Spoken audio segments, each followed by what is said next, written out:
Welcome back to another episode of SUPERSTAT. Thank you for joining us today. And SUPERSTAT is a podcast where we love to dive into topics that are important to our healthcare professionals, our laboratory professionals, and all of our friends in laboratory medicine. So we're back today with a guest. But first, I want to make sure that our normal peeps can have a moment to say hello. So I'm joined with my friends Melanie and Aaron. And of course, I'm Stat Stephanie.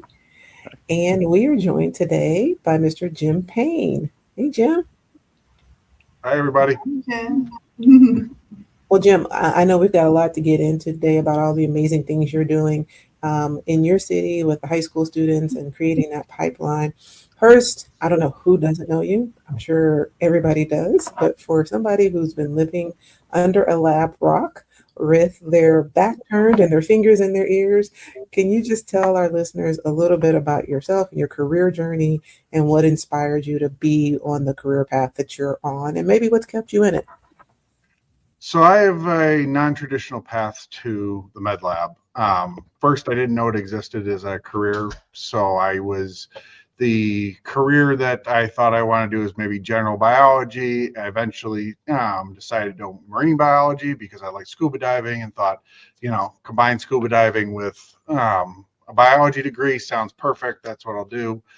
By the time I got to the end of my last semester, I wasn't sure if I wanted to go on for a PhD in marine biology because that was my original plan. And my professor said, if you don't know, don't do that. Maybe consider doing technician work and see where things go from there. And if you still love it, then do it. And so I looked at the cost of living on Long Island and what the pay was going to be, and it was kind of the ramen noodle diet would be the only thing I could afford. And so I went back to Rochester, worked in Dr. Howard Federoff's lab, studying the blood of Alzheimer's, looking for biomarkers in the blood. And it sounds like we're pretty close to a blood test for Alzheimer's. So some of that research I was part of, which is kind of fun to, know that you did something that helped, potentially helps the world. And then I decided that I didn't want to be a PhD. And decided I was going to become a teacher. Expected to be a normal science teacher. While I was going through my degree, I worked in Dr. Elizabeth Grayhack's lab, where I was studying the bacteria causes cavities, Streptococcus mutans, where we were individually deleting each gene and found out what each gene did in a high throughput method, so that down the road it might be something that we get a new bacteria. We do this type of testing on an industrial scale and very quickly find out some genes that might be targets for drugs. And after I was done with that lab, I went into daily subbing, that kind of stuff, and happened to see a ad for a program that a BOCES school was creating. So BOCES is the Board of Cooperative Education Services. And basically, school districts in New York State are a lot of small ones. We don't really have county ones like a lot of other country or a lot of other states.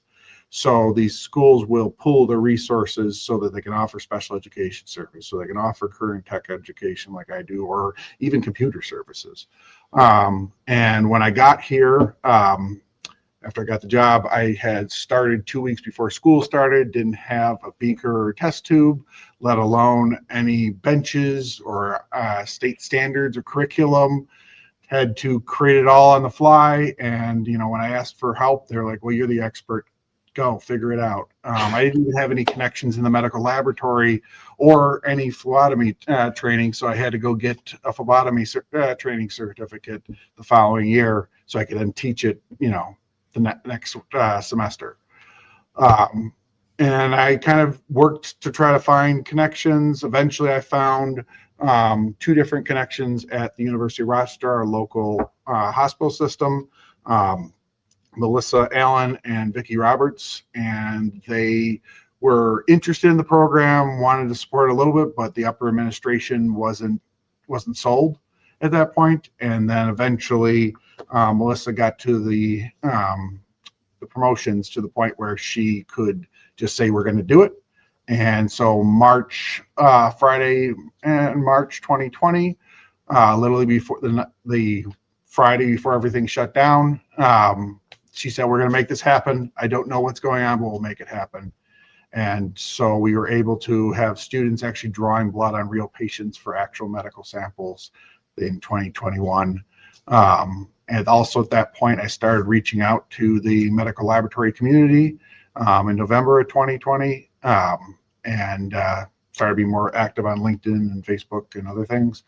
And got to meet a lot of you guys through that. And it's been an awesome experience. And at this point, I'm helping change what we're doing through like the Workforce Steering Committee at ASCP. We're developing materials to help support high school students knowing about the med lab career paths. And my hope is in the next 5 years or so that every student will know of the names of these different careers like they know different careers in a doctor or a nurse. So that's the hope, and we're starting to do that. Awesome. And so you mentioned about the ramen diet. I've thought about that a couple times, but I need a little bit more to sustain myself. And I was having flashbacks when you're saying how you just had to jump right in to educate. Like you were like, okay, you're the expert. Hurry up, get the supplies, get going fast. And I'm sure a lot of our listeners that are educators can have been in that spot and are like, okay, let's just do this. And your journey kind of resonated with me quite a bit too. So with many people in our profession, I feel like it's across the board. They constantly we're hearing, well, I didn't know about the lab existed until college or until later in life or until I kind of stumbled upon it. So what made you kind of realize that exposure at the high school level was so important? Kind of what I saw through my program. So, I said that in November of 2020 is when I kind of reached out to the wider community. But prior to that, it was just me and my little program. But we were able to help students, get jobs in the industry, get a better understanding. All of my students come out of this program knowing about all these different careers. Some of them choose to go into something like nursing or go into biotech. I actually have a student that will be finishing her PhD in another year in bioinformatics. I have just did the recommendation for one of my students going to med school. So, we have that, but the advantage to having students come through a program like mine or having like the flyers and other materials that I've helped develop through the Workforce Steering Committee, those are allowing students to know about those careers. So at minimum, if you have somebody become a nurse, they have a general idea of how the lab works. It's not this, the lab just hemolyzes samples and that's all they do. They understand how a lab works. They've been in them as part of their co-ops, and it's really helped more students choose these careers. But also, like I said, at minimum, you have a bunch of students that actually understand what those careers are and what they do. Oh yeah, that exposure definitely helps a lot. Mm-hmm. Yeah, for real. I think it's so cool too. Like it's very innovative what you're doing. And can you tell the audience a little bit more about the education program you're involved with the high school students and kind of from the students' perspective, even what it kind of looks like for them? Yep. Yeah. So that, as I said before, I teach at a BOCES program. So we have 9 different districts, 12 total schools that can have students choose to come to a program like mine. Which makes it the ultimate performance review that we now have max number of students and actually have a wait list currently in the program. And at one point, we only had 3 students in one of the years. So we've really grown the program quite a bit. What the program is students come for 2.5 hour day, 5 days a week for 2 years. So they take out of their normal school day. They come here either in the morning for half the day or in the afternoon for half the day. They are learning actual laboratory skills. We start off right out of the gate where they're using micropipetters. We have research grade microscopes that are binocular so that they really can see the images really clear and can actually see bacteria When we do some simple stains, they even have a camera they get attached to the microscope and have a tablet to do pictures and video of what they get a chance to see. For example, with pond water, they get to see all those things swimming around and take videos of them, which they usually have pretty fun time with that. But they're also learning, how to use a spectrophotometer. They're learning how to use a pH meter. We are doing techniques that I did when I was in research, like having to take it. We use Kool-Aid for it, but we have them fill up concentrated Kool-Aid into microcentrifuge tubes, and then they'll do a dilution. So they do serial dilution and then put in the centrifuge, and you end up with a white pellet at the bottom. And so then they need to learn to remove the supernatant and then reconstitute the pellet. And that's what I did for DNA work. The advantage to doing it through Kool-Aid is you just can do it again and again and again until they get it right. Because the goal of the program is they come out skilled, unlike your typical science class that even an AP or an IB program, where they're doing some more advanced labs, but the goal isn't that they know how to micropipette at a level that they could actually be employed at.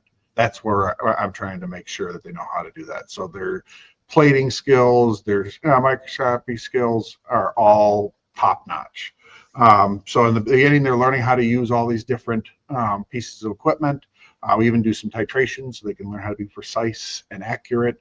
Then we get into phlebotomy. They're learning the theory behind that. We have some fake arms that they can practice and get the hand skills down. They're then transitioning to college level hematology and learning about blood smears and actually doing differentials. They are doing hematocrits. They're also getting into some immunology. So we're doing ELISAs and blood types. And then they also learn some high school level A&P. And they're learning medical terminology throughout the entire course. In their junior year, so the first year of the program, in the spring, they're actually going out and drawing blood on real patients for actual medical samples for 40 hours. So it's either at 8 hours a day or 4 hours a day for 2 weeks. Depends on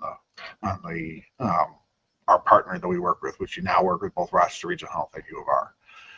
In their senior year, they are doing diagnostic microbiology. They're not just doing a nutrient agar plate. They're doing EMB, McConkey, MSA. They're doing gram stains. They're doing endospore stains. They're doing capsule stains. I'm forgetting one other one, a flagellal stain. And they are doing some of the biochemical tests. So we do carbohydrate fermentation tests in tubes versus the little kits. So it teaches them the background behind it. They're doing catalase testing, coagulase testing. So a lot of the major microbiology tests they're doing. And then they get into histology. So we actually have our own microtome. And so they're not only cutting their own tissue from some blocks that I get donated, but also they're staining them. And then we do a whole pathophysiology project where they have to talk about a diseased organ, and they actually put pictures from their cut slides into these formal, like, what you'd have for a scientific poster, 3 by 4 feet, and we're going to print them out, and they're going to do a presentation to other students about it. Then we get into clinical chemistry and urinalysis, and we finish up with college level genetics, where they're doing restriction, digestion, and cloning, PCR, bacterial transformation, if I have time, bioinformatics, and then they spend 40 hours out in the medical labs doing a co-op. We usually will have multiple shadows or other training opportunities where people come in and talk to the students about different careers or different techniques. And then they can sit for national certification in medical lab assisting. And their junior year, they can actually sit for the medical or the phlebotomy certification. Both we do through AMT due to the 50 sticks that's a requirement maximum. And that's about it, where things like ASCP require 100 successful sticks and 100 clinical hours, which is just too much to ask for our, we got 18 students to do that. So that's a long answer to that piece, but the program has grown drastically as we continued through the years. We've been doing it now 16 years. And, I'm active out in the community trying to help students that don't get the opportunity to be in my program or didn't know about these careers as a way for them to learn about the careers. That's so cool. Like, you've really put a lot of thought into this. Like, we can definitely tell that you spent some time doing that, and you're kind of like, you're teaching and raising up this next generation. So can you kind of share your proud papa moment, or like some early outcomes or success stories from students that you're really proud of? Oh yeah, absolutely. So one of my early students, she didn't get a chance to do the co-ops because that didn't exist. I'm sure that she would have absolutely loved them, but she actually wanted to originally be a radiology tech. That was her original goal, but this program was the closest to it, so she's like, I'll do this program. And I had one of my friends, Earl Bartz, who is a medical technologist, come in and speak to the students about his career, and she absolutely fell in love with it. And at that point, Rachel knew that it was going to be working in a medical laboratory as a now called medical laboratory scientist. At that point, it was still in med tech. And she got an opportunity to shadow with Earl because he's an evening guy. So she did overnight with him. And she ended up going to Nazareth College, now called Nazareth University, for their clinical lab science program. Did extremely well. Was immediately hired by Rochester Regional Health, where Earl works, and she initially worked with Earl. So the person that got her into the field, she was working with him initially, and now she's doing day shift. So that was really cool to have a student who went all the way through it. She did so incredibly well, and it's so cool to see her when I go out to do tours, and she happens to be working that day. I have another student that he struggled with the concept of school, and I have a lot of students that's the issue, because they struggle when you don't have a purpose for going to school and just saying you got to do well on the Regents exam. Some students, that's enough. They get it. They do it fine. But a lot of students, that's not the case. And when they come here, they suddenly have a purpose. They do better in their homeschool classes. They do well in my program because now this is cool. This is what I want to do. And he ended up initially did okay in the first year, started to get better as he fell in love with it. And we were able to help him get into the program at Erie Community College for the 2-year degree. And while he was doing that, we also have one of our industry partners at Catholic Health that was able to get him in. He chose phlebotomy as his primary occupation, and he's been working there for the last 2 years. And so basically the way that it works is they have at Catholic Health a program where if you have to do an exam, or you got to do a study session, or you got to sit down and get a paper done or something like that, you can have your schedule work around that. So they kind of have them in more a per diem sense, so that you can be successful in your programming. You're not overtaxing yourself because you're working 40 hours plus trying to go to school. And they usually pay them a little bit higher so that it's not so much of an impact when you lose hours. And like I said, he's been doing amazing. I expect him probably to be going to the medical lab scientist program, but he's kind of doing step by step by step. And like I said, he's doing wonderful. The student that I had that is going to med school was our first paid phlebotomy teaching assistant. So we have an adult ed program that she was the very first student to act as an aide, but because she was a certified phlebotomist, she was helping actually teach the blood draws. Like, it wasn't just me grade papers, go do copies, hang out with the students. Like, she's actually correcting them and, here's what you got to do. because she was my record holder, 139 successful sticks Oh, in wow. 40 hours. So, cranking away at it. And I have another student that we did a study with University of Buffalo, where we were doing bioinformatics thing where they're actually teaching how to do that. And that's a student that ended up going to Rochester Institute of Technology to get her degree in bioinformatics, and now is doing a PhD. Like, those things are so much fun, so amazing to have. So yeah, I think we'll keep it at that. Yeah. It's No, it's always great as an educator when you see those moments where you see your students excel, and then when you even see them teaching the next generation and just hopping in there. So that makes me very proud and makes it all worth it for me. So I can definitely relate at that point. So if, you are a lab leader or an educator listening today, and wanted to support high school engagement, but only had like a limited time or resources, what's one small step that they could take? So we actually, because of the work I've done on the Workforce Steering Committee, on the what'smynext.org, it's an ASCP website, they actually have a set of materials. I don't think it'll show up on the screen here, but you can see that they have these flyers that have the career path. So it has, what can you do with just a high school degree, 2-year degree, 4-year degree, master's, doctorate. Gives a little bit of a description about it and a little bit of the pay idea. But then they also have individual flyers about the different careers. And it's like, this is phlebotomist, and it gives a whole bunch of other information.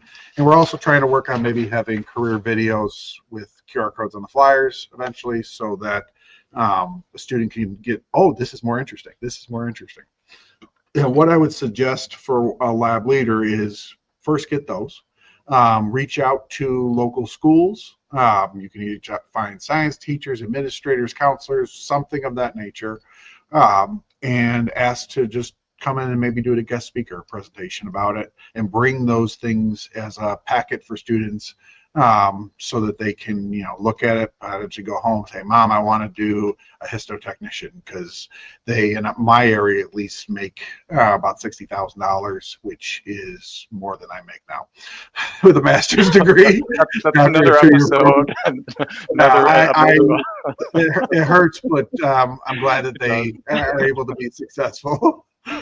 And so that's one thing they could do. Another thing would be, if a student really is interested, or maybe you have them come out for a field trip or shadow experience, you could be offering to have a school, that has students in a certain science class come and do a field trip. That helps them to see all the cool things that are happening in a lab, and how you're potentially saving people's lives every day.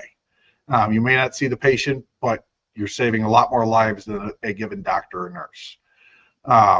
And like I said, that shadow experience for students that are even more interested about it can be helpful. And it might be something that you can find ways for them to either have longer shadows or more of them, or even potentially work as a lab assistant or something like that, if they really, find something they like.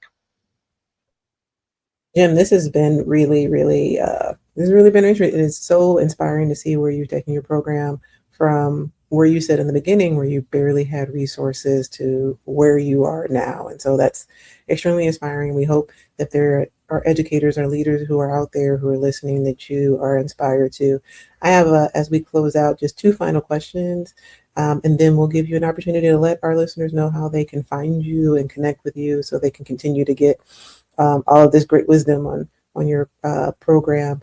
But would there be one last piece of advice, maybe something you've gotten along the way from working with colleagues, and like you mentioned, ASCP, that you want to leave with our listeners? And then the second question, you have some homework, because we like to ask our guests, if you can name a guest that you'd love to see on the SUPERSTAT podcast, who would it be? But you have to help us get that person on the show. So one piece of advice you would leave with our listeners, and one person that you would want to see our listeners experience on the show. Okay. So I would say that the one piece of advice is step outside your comfort zone. I know a lot of lab people aren't the type that wants to be the center of attention, that sort of thing, but look at it as a way to help your industry. And so be active in both your industry organizations, but also getting out and actively going to either, like I said, schools, but it could be community events, other career fairs, those sorts of things. And possibly your employer can back you up and give you the time off to come out and promote the industry. And that's something you can work with your supervisors on. But the more people we have actively reaching out and actively making sure that that these careers are being not the hidden profession, but known by potentially every student in the country, that would be awesome to see. I think that would be game changing for our industry.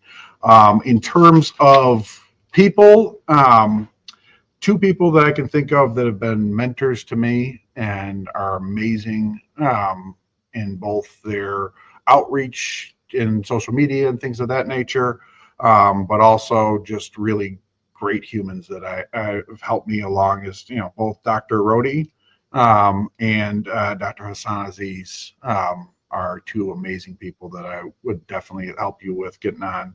Another person I would like to recommend is Susan Harrington from the Workforce Steering Committee. She's the one that runs the whole committee, and maybe she could talk about more of what we're doing, plus obviously her own amazing career. Travell Mason is another one with the Commission Corps for the U.S. Public Health Service, because I think that's something that not many people know, but you can do extremely well and still be a medical lab scientist, but helping in public health and getting the military benefits that you can earn. And then last one, because rural labs don't get enough people talking about what they're experiencing, Rex Femic Tango. He's wonderful, and I would highly recommend him on the show, and I can help you with all of those people. In terms of contact me, the easiest way is through LinkedIn. So it's linkedin.com / Jim Payne 4, if I remember right. I'll double check. I think that's right. And so, and you can also email me at jim.payne, jim.payne@gmail.com. Well, thank you, Jim, for joining our show today, and thank you for our listeners for tuning in. Remember to like and subscribe this episode, and to reach out to Jim if you want to do amazing things or just learn more about his program. If you haven't leaned into Lab Cares, our website, we have recently launched a first series in our Little Lab Learners ABC book, and this really folds nicely into what Jim is talking about, making sure that we've got representation and visibility to those early learners and people who are still trying to recognize what they want to be in their career. Thank you for supporting our book, Jim, and thank you for joining our show today. Please like and share this episode and comment below on what you're doing in your local area to spread visibility in your town. So until next time, like Ron says, I hear the stat phone line calling. I hear them needing that stat troponin, so we've got to sign off. But everybody have a super stat day.